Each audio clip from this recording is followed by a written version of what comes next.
Bonjour et bienvenue. L'humanité est destinée à atteindre sa perfection.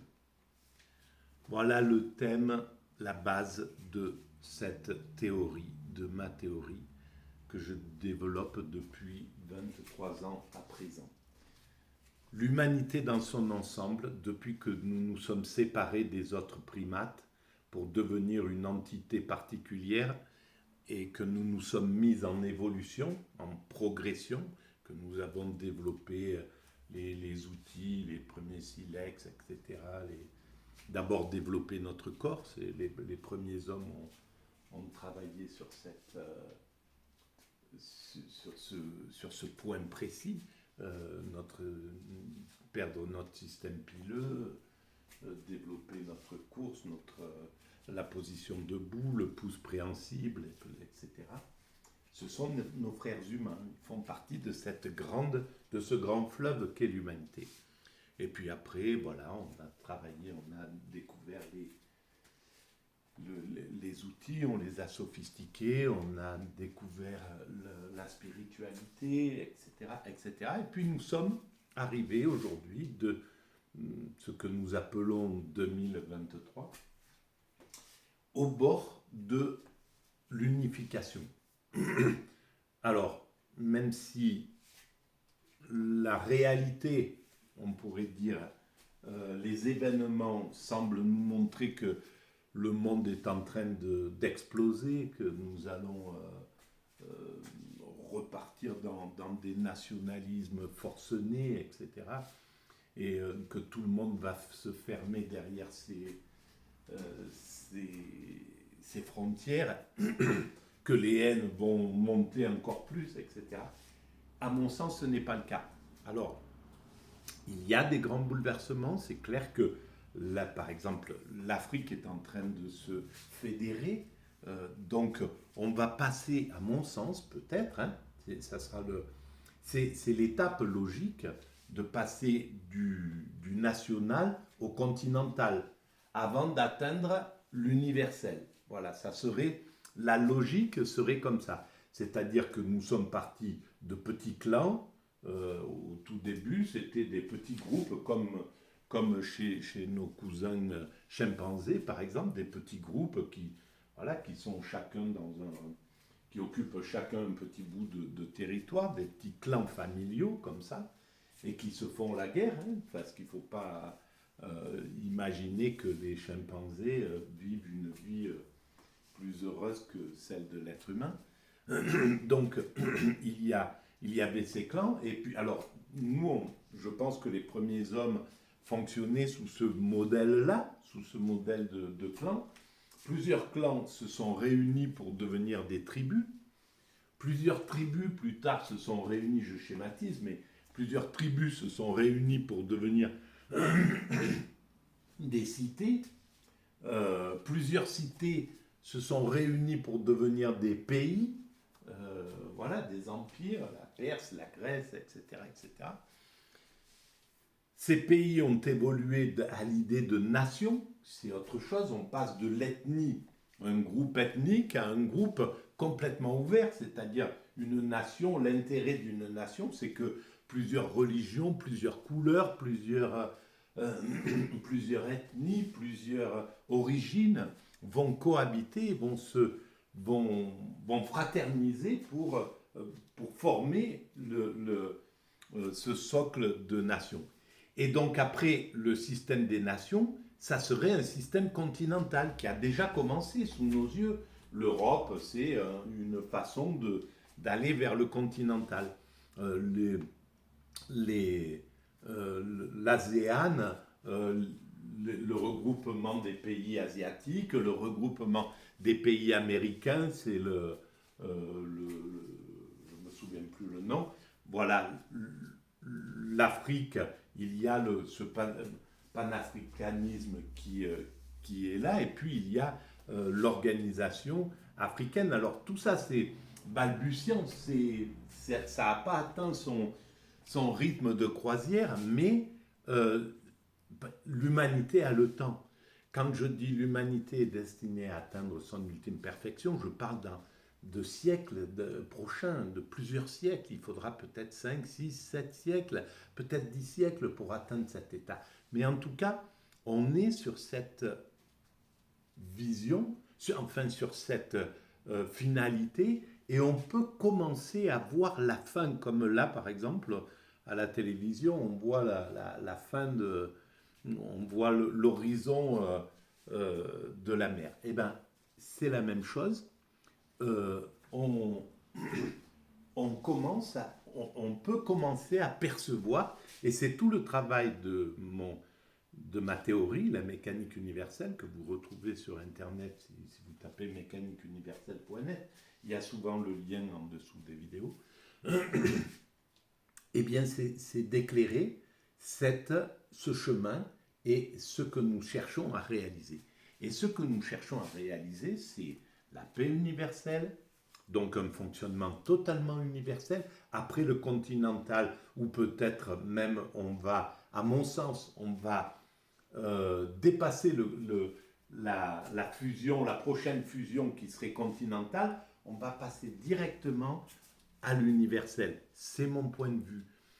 Parce que voilà, c'est une question d'intelligence. Si l'Occident devient un peu intelligent, jusqu'à présent, ça n'a pas été sa qualité première, au moins depuis le néolibéralisme. Mais même avant, hein, voilà, on a loupé des coches en pagaille de fraterniser et d'aller vers quelque chose de beaucoup plus universel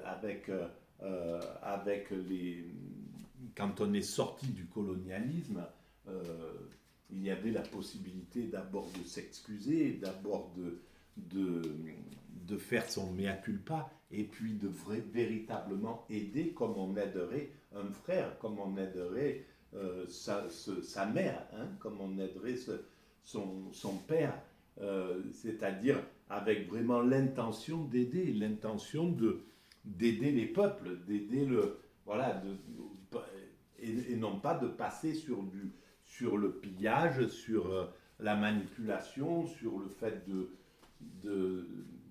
conserver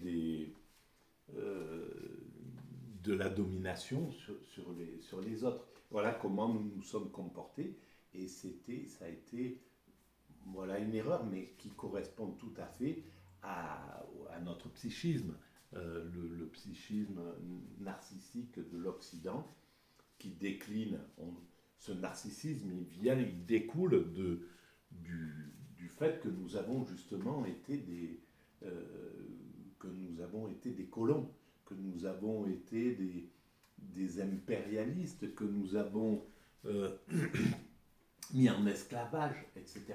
Donc le psychisme de quelqu'un qui domine quelqu'un, qui l'a servi, il est obligé d'être narcissique, c'est-à-dire de mépriser celui qu'il domine pour pouvoir continuer à dominer.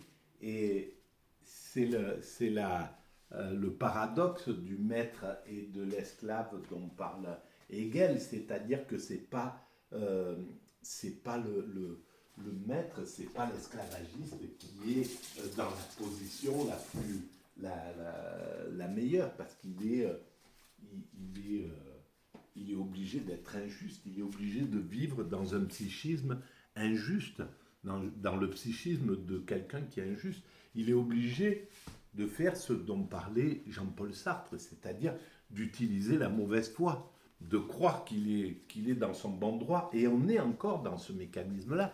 C'est pour ça qu'on voit des chefs d'État, de nos chefs d'État, qui disent mais non, mais ou qu'on écoute à la télévision, dans les télévisions des oligarques, CNews et compagnie, des gens qui disent mais bon, on a apporté le progrès, etc., qui sont dans la mauvaise foi, qui vont, bien sûr qu'il y a eu du progrès, mais ce progrès, il était destiné aux colons, prioritairement, c'était pas une intention généreuse, et en plus, il camouflait un asservissement, voilà. Donc, cette mauvaise foi, eh ben, ça forme un psychisme. Et c'est ce qui fait que l'Occident aujourd'hui est en perte de vitesse. l'Occident, le reste du monde est en train de le mettre en quarantaine parce qu'il conserve cet état d'esprit de mauvaise foi et de dominant, voilà, qui veut encore rester dominant au lieu de... Parce qu'il ne parvient pas à partager, à imaginer le partage, à imaginer l'égalité avec l'Afrique, avec ses anciennes colonies. Il n'arrive pas à l'imaginer dans son esprit, le système dominant occidental, au moins oligarchique. Et donc c'est un frein. Et ça fait 20 ans que je dis, il faut, à mon sens, voilà comment moi, il y a 20 ans, au tout début de la mécanique universelle, j'ai détecté ce problème que quoi qu'il arrive, ça finirait, le néocolonialisme finirait comme le colonialisme, par être éjecté avec des haines au lieu que ça soit de l'amitié. Et par la faute du néocolonialisme. Voilà, pas par la faute de celui qui est néocolonisé, en somme. Et donc, en fait, ce que je préconisais, c'était de faire élire des chefs d'État et qui ne soient pas dans le narcissisme, justement, qui ne soient pas avec cette configuration psychique qui instinctivement va mépriser ce qui est en dessous et va se sentir supérieur, va être dans ce sentiment de supériorité. Donc, de faire venir de faire monter plutôt des chefs d'État qui seraient sur une autre configuration, et une configuration capable de partage, capable de considérer l'autre comme l'égal et d'avoir, voilà, de stimuler des idées positives finalement sur les choses. Des idées humanistes, on va dire, et qui sont en fait nos idées d'origine, parce que c'est ça le paradoxe de la France, c'est que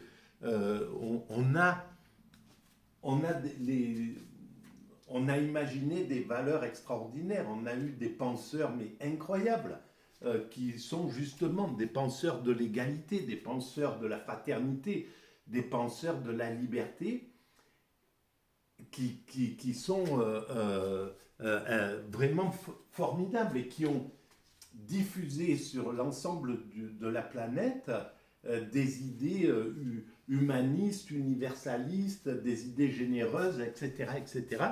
Et en face de ça, parallèlement à ça, il y a cet esprit colonial, cet esprit dominateur, cet esprit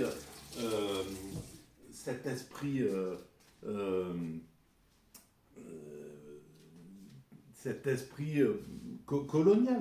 Voilà, il faut le dire tel qu'il est. Et il y a ces deux visions en réalité. Voilà. Et ces deux visions, on les retrouve toujours dans notre activité, sauf que depuis le néolibéralisme, alors je critique, mais ce qui s'est réalisé, c'est exactement ce qui devait se réaliser. En réalité, on devait passer ça devait être les narcissiques qui prennent le pouvoir à partir des années 80, à partir de la chute du mur de Berlin, donc de la chute du communisme. Pendant un siècle quasiment, le capitalisme devait bien se tenir parce qu'il avait en face un opposant qui était le communisme, qui parlait d'égalité, qui parlait de fraternité. Donc le capitalisme était obligé, pour ne pas envoyer du carburant à son adversaire, était obligé de se comporter vraiment correctement. Et c'est ce qui a donné les 30 Glorieuses, ce qu'on a appelé les 30 Glorieuses, c'est-à-dire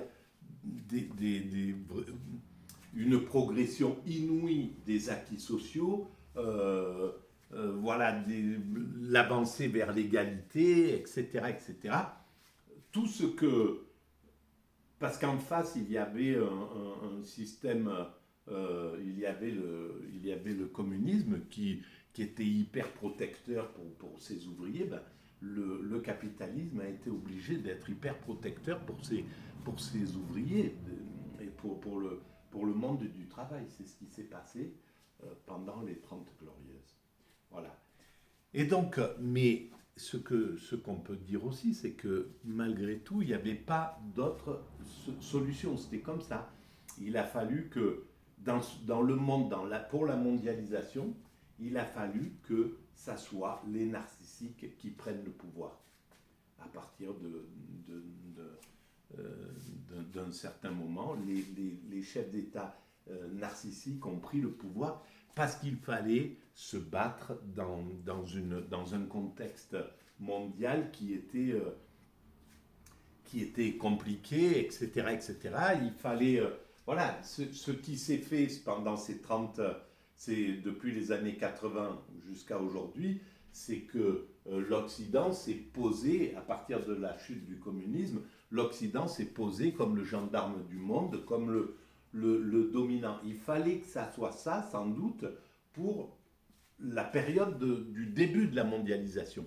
Et maintenant, on voit bien que c'est fini, cette étape-là. Le monde ne le veut plus. Le monde ne veut plus de l'Occident comme gendarme du monde, comme dominant. Voilà, comme dominant, comme leader de la chose. Il veut passer sur un partage du leadership. Et l'ensemble humain veut passer sur ce partage du leadership. L'Afrique veut avoir sa place entière dans la réflexion de l'évolution. L'Asie, etc., l'Amérique du Sud, etc., la Russie, voilà. Tout le monde veut récupérer cette place. Et c'est ce qui est en train de se passer. Voilà. Comme tout narcissique, quand il est contesté, l'Occident voilà, se met à bouder, essaye de trouver les solutions pour continuer à dominer d'une manière ou d'une autre. Il voit que c'est impossible. Sa victime, entre guillemets, c'est le principe du pervers narcissique. Hein. Quand sa victime a pris conscience de ce qui s'est passé, qu'il est dans un enfermement, que l'autre l'a vampirisé, a utilisé son énergie, etc., à ses fins propres, et ben, il cherche à trouver la solution pour continuer à garder sa proie, mais c'est plus possible. Il y a un moment où, voilà, et donc, soit il va devenir méchant et continuer à, voilà, trouver les moyens de pourrir la vie de l'autre. Ça, c'est une solution qui peut arriver. Soit il admet, et c'est ce qu'on pourrait conseiller à l'Occident, c'est qu'il faut admettre que c'est fini, qu'il n'y a pas ni à avoir ni à faire comme ça s'est passé à des moments de la décolonisation, c'est-à-dire que les colons, certains colons à des endroits, ont détruit tout ce qu'ils avaient construit pour ne rien laisser aux colonisés qui avaient décidé de s'émanciper. Voilà, on voit, ça c'est le type même de la perversion narcissique. C'est exactement ce que va faire un homme, un pervers narcissique avec sa proie, avec sa compagne. Il va essayer de tout casser, il va faire en sorte qu'elle ne peut pas être heureuse sans lui, ou il ne peut pas être heureux sans elle. Bon, bref, parce qu'il y a les deux dans la perversion narcissique, et c'est autant chez les femmes que chez les hommes. Donc on va se retrouver avec ce modèle d'existence. Qu'est-ce qui va prendre comment va se comporter l'Occident? S'il y avait un conseil à donner, ça serait d'accepter. Voilà, c'est fini, c'est terminé. Il faut partager le leadership. Ça fait 20 ans que je l'écris aux chefs de l'État différents, que je l'écris aux médias, que je l'écris, que je dis, il faut partager le leadership avant qu'on vous oblige à le partager. Voilà. Si si l'initiative vient de l'Occident, c'est autre chose, ça a une autre gueule que si on y est contraint. Voilà. Et là, et c'est valable pour tous les pays qui sont en position de force et qui oppriment un autre pays. Un pays qui est en position de force et qui opprime une autre nation ou une autre communauté, il est plus sage que dans cette position de force, ça soit lui qui amène vers la paix et qui soit à l'initiative de la paix, du partage, de tout ce qu'il y a à faire, plutôt qu'il soit renversé et il soit obligé, comme dans le principe animal dont nous venons, d'où nous venons. C'est comme ça que ça se passe. Il y a un dominant qui thésaurise tous les privilèges. Il est harcelé par le chimpanzé, le prétendant le jeune prétendant qui arrive, qui le harcèle, qui le fatigue. Alors ils se battent. Tant que le dominant a de l'énergie, il répond, il garde sa place. Mais c'est un système comme ça en chienne de faïence, quoi. C'est un système animal en réalité. Jusqu'au moment où le prétendant a gagné assez de force, d'intelligence, de stratégie, et il va le renverser.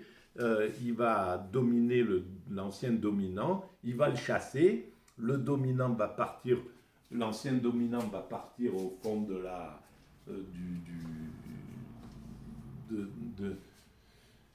du territoire, et il va faire sa dépression, il va rester là-bas, il va être frustré, il va peut-être essayer de revenir, mais à chaque fois il va être chassé, c'est fini, puis il va finir par accepter.